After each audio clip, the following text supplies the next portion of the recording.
I tell you what, I was speaking to so many people before the game, and so many were saying, I don't care whether we win, I don't care whether we lose, it's only the stuffed crust competition. I say up the stuffed crust. This is a tournament, this is a trophy riddled with history. Only the best British sides have took part in this trophy. Up the stuffed crust, we're going to Wembley, son. No, but in all seriousness, of course, it isn't our priority this season, but to go to Wembley, even though we are cursed, it would be such a Sunderland thing, wouldn't it? And I was saying to a few people before the game, it'd be such a Sunderland thing for us to go to Wembley, for us to win at Wembley, break the Sunderland hoodoo at Wembley, and it would be when the fans aren't there. But I don't give a shit. It's a great occasion to go to Wembley. Of course we won't be going, none of us will be, only the lads will be going, but we are going through to Wembley. We just beat Lincoln on penalties at the Stadium Light. It was 1-1. I need to calm down so I can do a bit of a match review here because I can't. I'm just excited. I was telling myself before the game, I'm not really too bothered. But the second, that the first ball's kicked, you're just into it, aren't you? Do you know what I mean? It doesn't matter what competition it is. At the end of the day, us Sunderland fans, we've been through hell and back as so many other teams, and with everything that's going on at the minute with the pandemic, you need something to cling on to, and whether it's the frigging pizza trophy or not, whether it's a stuffed crust, it's a trophy for us to get excited, and we deserve a bit of excitement, us Sunderland fans, and we're going to Wembley, so I don't give a shit what people say or take the piss. We're going to Wembley, and we've done it in style, on penalties, and usually I haven't seen us won that many penalty shootouts in my time. I've seen us miss quite a handful, but, for us to win on penalties, and we scored every single one of our pens. They hit the bar on one of theirs, but we scored every single one of ours, and a couple of them were a bit lucky, but, in saying that, a couple of theirs as well. Burge got a good hand too,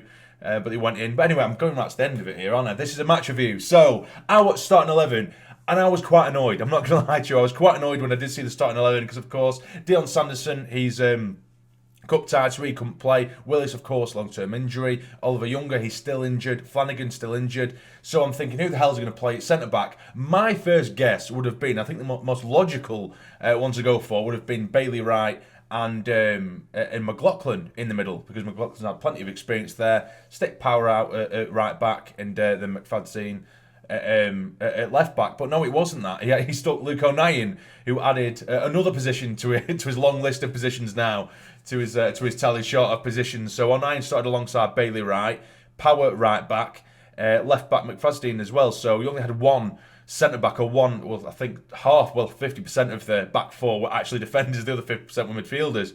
But then you had Ledbetter sat in front of them, then you had Scowen and Dan Neil just in front, and then you had Gooch on one side, McGeady on the other, and then of course Charlie White up top. So getting into the game, the first couple of minutes, I think we started off quite well. We're lingering around the edge of their box, putting a couple of balls in, but they were dealing with it. But then for the next sort of half an hour, I couldn't believe what I saw. I think we were so poor. We were unbelievably poor. Now, don't get me wrong, Lincoln, they're at top of League One for a reason. I expected us to go through phases of defending, but for half an hour straight, I tell you what, after 2 minutes, our back line were just sat on the edge of our area for literally almost half an hour straight. They were pumping balls into the box. At times, they were finding gaps around the edge of the box, and they weren't testing Burge, don't get me wrong. They had a good 2 or 3 shots. All of them went high and wide. They were quite hopeful efforts.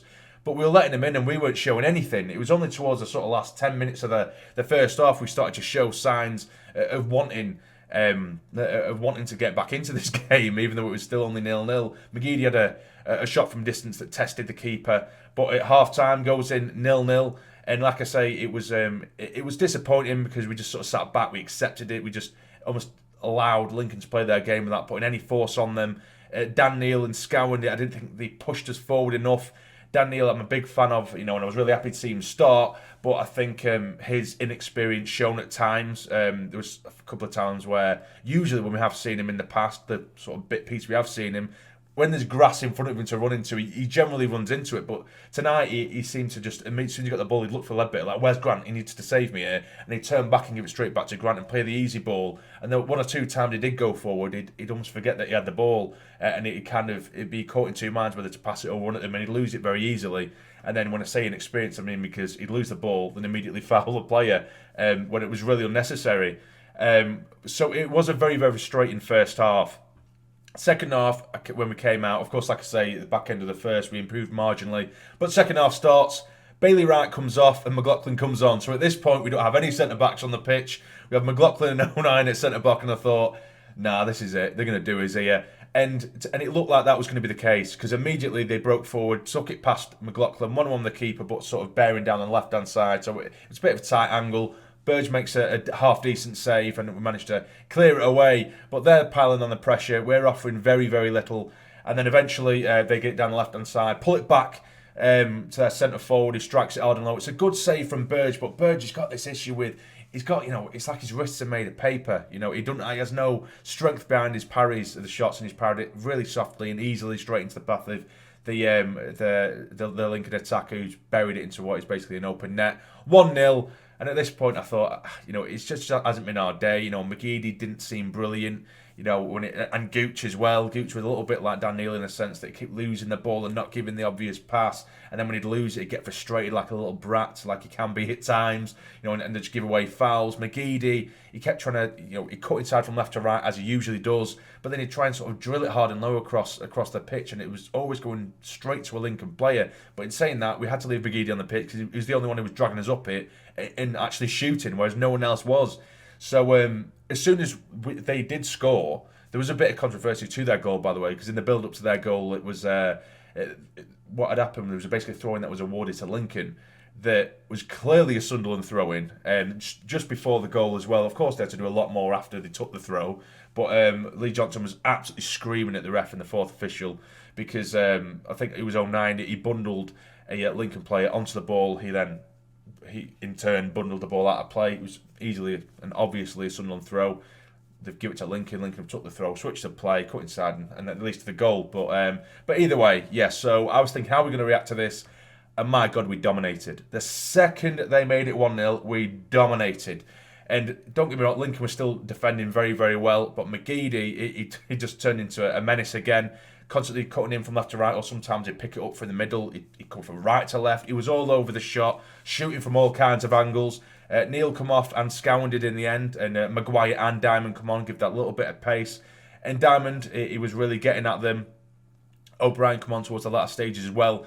He was peppering the goal, McGeady. No one else was shooting. It was McGeady. I think he had a good 3 or 4 shots in the last sort of 20-odd minutes, testing the keeper. And it felt like it was only a matter of time. Eventually, McGeady, he gets the assist, and of course, who gets on the end of it? It is Charlie Wyke. It's a brilliant header, and it was only not long before that where Wyke had a really, really good opportunity. Header, of course, and he's headed it into the ground and over the bar. But this time, McGeady, he whips it in towards Charlie Wyke. He has to kind of go behind to get it, but he managed to get it and angles it into the bottom left-hand corner. Brilliantly done.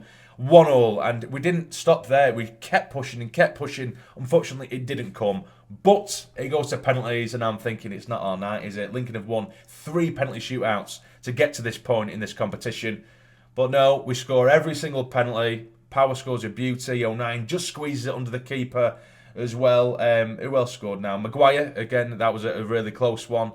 It ends up falling for Ledbetter. He has to score it. I think I've missed out a penalty taker there, and I've definitely missed out someone, I can't remember. But either way, it falls to Ledbetter. Of all plays, it's so fitting. It's so fitting. He buries it, bottom right-hand corner. We're going to Wembley, and as I say, it might not have been the greatest performances. It wasn't, and it wouldn't have been the end of the world if we lost.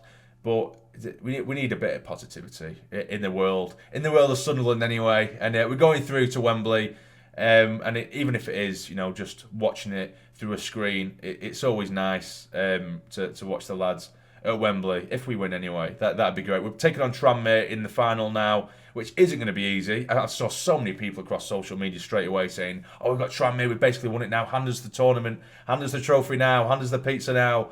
But no, Tranmere, according to Tranmere fans anyway, they've been pretty much using their second string squad throughout the competition, and they're beating everyone who's in the way. So you never know. It'll be a great competition to win because it's a bit of silverware. I haven't seen us win silverware in God knows how long. You guys are exactly the same as well, so we want to win it. But that's it, guys. So my man of the match, I'll give it to McGeady because even though he was poor for large portions, he was the only one who was offering out for large parts of the game. So I'll give it to McGeady.